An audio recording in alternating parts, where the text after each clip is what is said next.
I have with me this morning a guest that I have found fascinating for quite a while, and I think you will too. He is an expert in law enforcement issues, national security issues. He's a fantastic author, columnist, and a fantastic follower on Twitter. D W Wilber, welcome to the program. Well, thank you for having me. So tell folks a little bit about your career. You continue to have an amazing career, but let's talk about the whole career, because you've led a really fascinating life so far. I like to say it's not about the jobs or the years. It's all about the mileage, and there's been a lot of mileage, let me tell you. So I'm just a country boy from the Midwest, from outside of St. Louis originally, and I did time in the Army, and I joked that I was an oxymoron because I was in Army intelligence, which sometimes proved to be not an accurate title.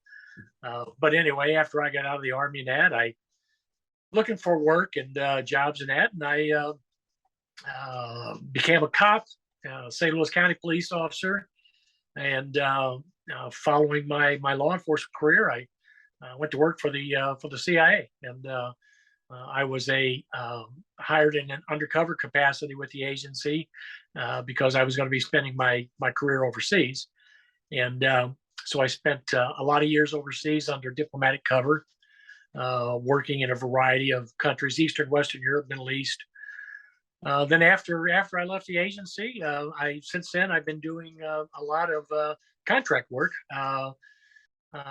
working a lot with the special operations community, the Army Green Berets, Navy SEALs, and Marine Raiders, MARSOC, and I've done some work in foreign nations as well, with the United Arab Emirates, and then obviously I did some time in Iraq, about 3 years in Baghdad, back during the Operation Iraqi Freedom. So, and then I do a lot of writing. I've written a book about my experiences in Baghdad at the Baghdad Police Academy, and then and I do columns for opinion columns for regularly for townhall.com and for America Out Loud. Well, that is quite a career, and I love your opinion pieces. That's how I originally discovered you. But I've got to go back, because like me, you're a Midwestern kid who decided to get involved in law enforcement. And St. Louis County is it's a big county. I've done a lot of training. There's so many great folks there. But what do you think about what you're seeing now, what's happening in St. Louis County and the city of St. Louis when we talk about law enforcement? Well, I mean, I've been separated from it for a lot of years, but I still have a lot of friends that most of them now are obviously retirement age, and I hear the same thing from a lot of them, is that the profession is not one that they would recommend young people getting into anymore.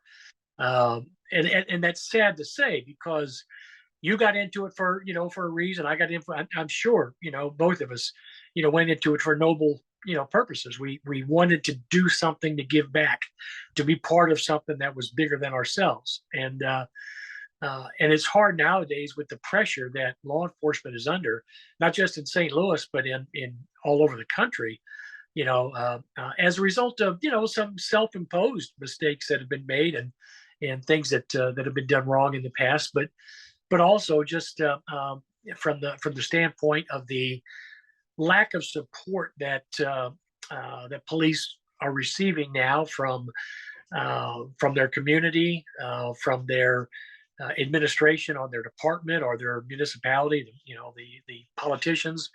I'm really good friends with Tom Jackson, who I'm not sure if you're acquainted with him. And Tom was the chief of police at Ferguson during the riots. And Tom had a stellar career at St. Louis County Police. He rose up through the ranks, retired as a captain of the county police, commanded just about every different bureau within the county police. before he retired to accept the job as chief at Ferguson. And he had a heck of a good 4-year run at Ferguson before the shooting of Michael Brown happened, and then basically all hell broke loose. And I had a lot of conversations with Tom. His brother Dan also is a retired St. Louis County police officer, both very good friends of mine. So I had a kind of an inside look as to what was taking place, during the Ferguson riots, and and it was just absolutely a unbelievable situation. The pressure that the officers that were holding the line, were up against, because I mean, literally the bad guys who many of them, came in from out of town. I mean, they were determined to burn the police station down. They were going to burn things down, which they ended up burning half the city down, really. But it was a situation where the municipal leadership actually was behind Tom. The mayor and that supported Tom, but ultimately it came down to a situation where, because of the political involvement of Missouri Democrat politicians, the Democrat governor of Missouri, Jay Nixon, and Senator Claire McCaskill, along with the involvement of the Obama administration, the situation just became untenable, and eventually Tom had to resign and retire, basically to save the city a lot of money. And so he chose to do that. He fell on his sword and left the city. And it's Ferguson has never been the same since. I don't know that it ever will be. One of the funny things that Tom told me was he said, for all of the leftist Antifa types and that, Ferguson actually had become almost a tourist destination, because oftentimes during when the rioting was going on, during the daytime it was relatively peaceful. A lot of older Black members of the community would be there to protest and express their views and that, but they were very cooperative. They followed the rules. They stayed out of the streets and that, didn't try to block traffic or burn the police station down. And so there really was not a problem. And during that time, during the daytime when it was peaceful and quiet, all of these outsiders would show up just to get their picture taken in front of the Ferguson police station. Like I said, it became a tourist destination. It was only after dark when all of the problems started, and that was a lot of people from outside the community that had come in, and basically they were there to create civil unrest and that. And Ferguson is not unique. Ferguson was kind of the flashpoint, I guess. But then after Ferguson, obviously we've seen what's happened in other communities around the country, and it has discouraged a lot of people who at one point may have considered a law enforcement career. Not anymore.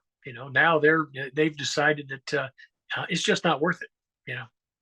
Well, and that's so sad, because you and I both know that this was a wonderful adventure, as especially as young law enforcement officers, and it can lead to different things, or it can just lead to a wonderful life of serving your community and then retiring. But now law enforcement has become, we're under attack. We've become so politicized.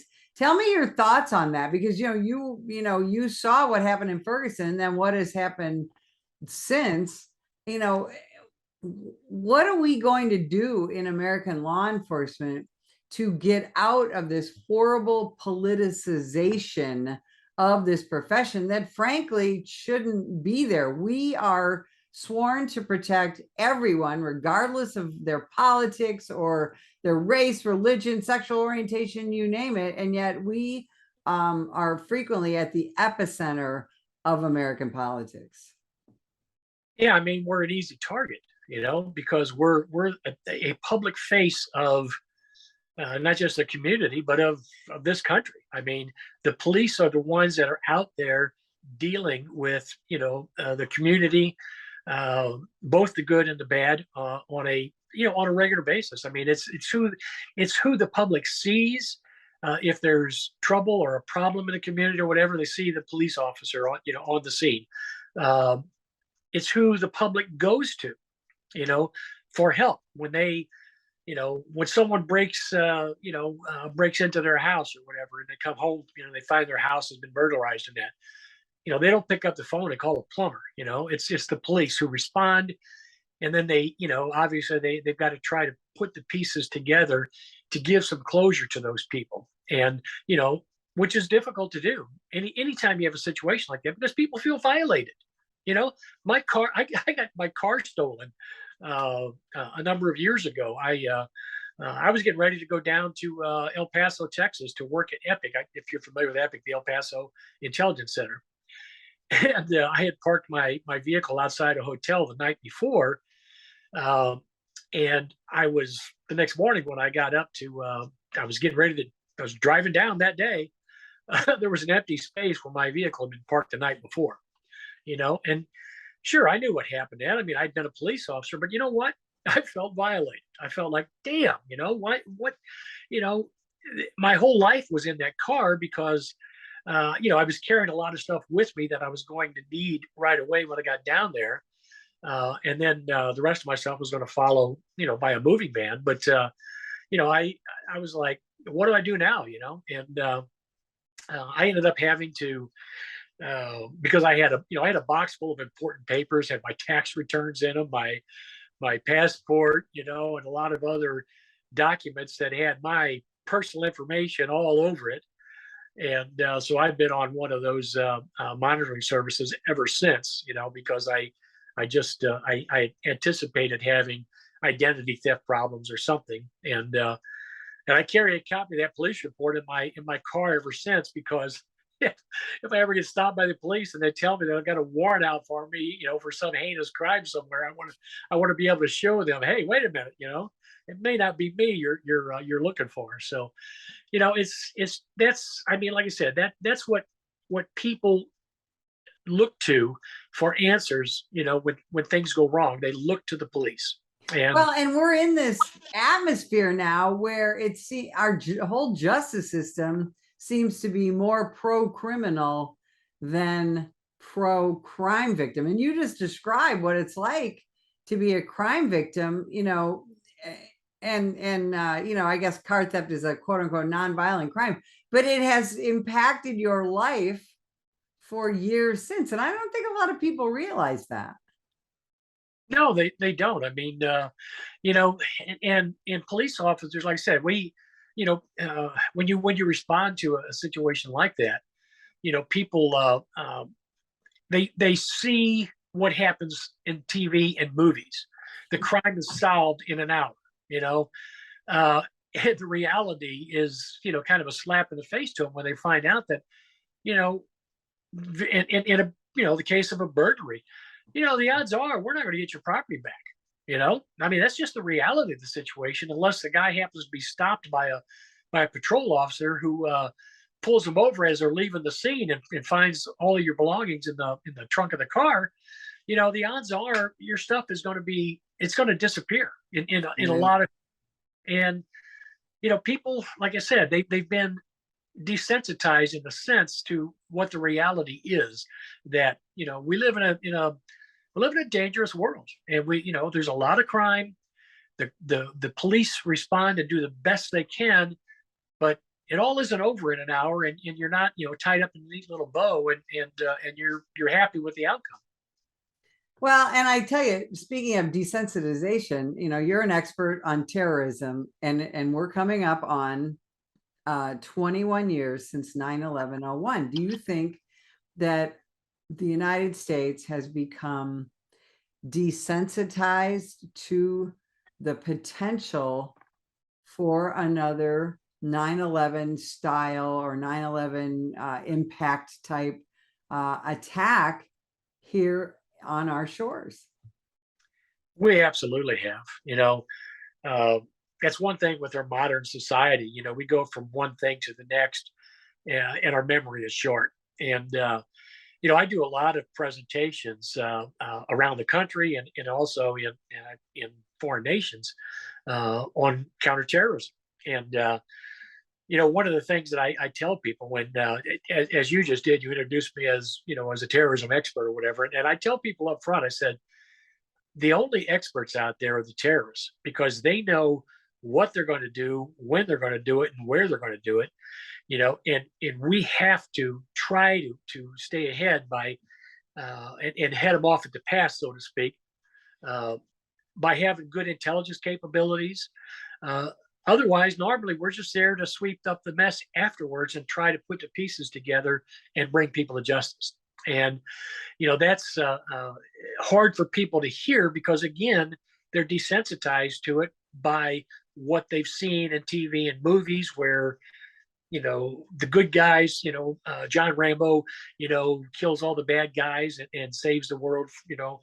Um, they see that, and that's what they expect, and they don't understand or realize that a lot of times, particularly from my intelligence background, intelligence cases on terrorist organizations are very difficult, for one thing, but they can take months to years to develop a source who can provide you with accurate information about what the intentions of some of these terrorist organizations are going to be doing. So it's a again, it's and then I mentioned the short memory, and in that, it's fine to after 9/11, that America we had to move on. We couldn't be just so fearful that we were afraid to leave our house, because that's also part of what these terrorist organizations like to do, is they want to impact us in every way they can. Financially, they want to scare us. They want to change our life, and so we have to fight back from that. We have to move on, but we got to move on with some intelligence. We got to be smart about it and make sure that we don't forget that we have to be mindful of it and keep an eye open. And it's a cliche now, but you see something, you say something. We've got to do that. Do you think political correctness is hampering our efforts to keep ourselves safe as a country from foreign and even domestic terrorists? Absolutely. I mean, look what happened with the San Bernardino case. People who lived in the neighborhood with those Muslim extremists, they saw strange activity going on. I think, if I remember correctly, it was in the garage or something of the house. It didn't look right, and they were suspicious that that something bad was going on, but they just weren't sure. And some of them afterwards, who were interviewed, who were acquainted with these people or lived in the neighborhood, said that they didn't want to say anything because they didn't want to look like they were a Islamophobe. Yeah, that is so well said. Well, I have about 100 more questions, and I only have a minute left. I want to hear about the book. Well, since you asked, it's about my experiences and the people I worked with at the Baghdad Police Academy back after the fall of Saddam, when they were trying to reconstruct the country and rebuild the services and that they had been destroyed by our invasion. And obviously law enforcement was one of those. And so I went over, as did a number of other people, to try to help rebuild the Iraqi police force. And from what it was, before, which was, basically just a strong arm for Saddam's regime, into something that was practiced more Western policing methods. And I worked with a bunch of fine people. I mean, people from all walks of law enforcement here in the U.S. We had federal agents, we had small town cops, we had deputy sheriffs from rural counties, and we had major metropolitan police officers from all different ranks. And we had it's actually a lot of humor involved in the book, because you know as well as I do, there's that so-called cops gallows humor. So you might find yourself in the middle of an ambush on the streets of Baghdad that scares the living dickens out of you. But when you got back to the safety of the green zone or the academy, you sat around the campfire, over a bottle of beer, laughing about it with your colleagues. So it's a look at just a small window of time that occurred for me personally and for others that I worked with over there. I hope people find it something that they enjoy reading. It's not it's not War and Peace by any means, and I'm no Hemingway. I never claimed to be. So I'm just telling the story, and hopefully, there has been some interest in it out in La La Land as far as possibly doing something with it in the entertainment industry. But that things move so glacial out there that I may be long dead and gone before something happens. So, but anyway, good. I hope people want pick it up on Amazon. It was, I don't know if it still is. It was at Barnes and Noble. A lot of other outlets. If you Google the title, now you can see it's a lot of places where you can order it online. Amazon, I think's got the best price. So if there's a lot of cops out there watching this, go to Amazon. Okay, you'll get it cheaper. I don't want my law enforcement buddies to be paying full price for this thing at the publisher charges. So. Right. Well, listen, where can people find you on social media? Where can they read your columns? Well, I'm on Twitter, and it's D W Wilber 1. And then my website is dwwilber.com. And again, my last name is spelled Wilber. So not to be confused, because I don't know why my parents or great grandparents did that, but and I write for America Out Loud and for townhall.com regularly. Outstanding. And we can't thank you enough for spending time with us today. And if you would like more information about the National Police Association, visit us at nationalpolice.org. Ma'am, put the gun down! Put the gun down! Last year, law enforcement officers were involved in hundreds of thousands of use of force incidents. A use of force incident is when an officer must use nonverbal tactics to gain control of a dangerous situation. Put the knife on the ground. In many cases, officers have no choice but to use force when a suspect doesn't comply with a lawful order. Use of force is always ugly. No one likes it, especially police officers. Together, we can help de-escalate these dangerous encounters. Help police officers by complying with their lawful orders. Don't attack, attempt to disarm, or flee from an officer. Use of force is an officer's last option. Most incidents can be avoided by not resisting arrest. If you feel you've been wrongfully detained by a police officer, then seek a legal solution after the encounter has been resolved. Let's keep everyone safe. Comply now and complain later.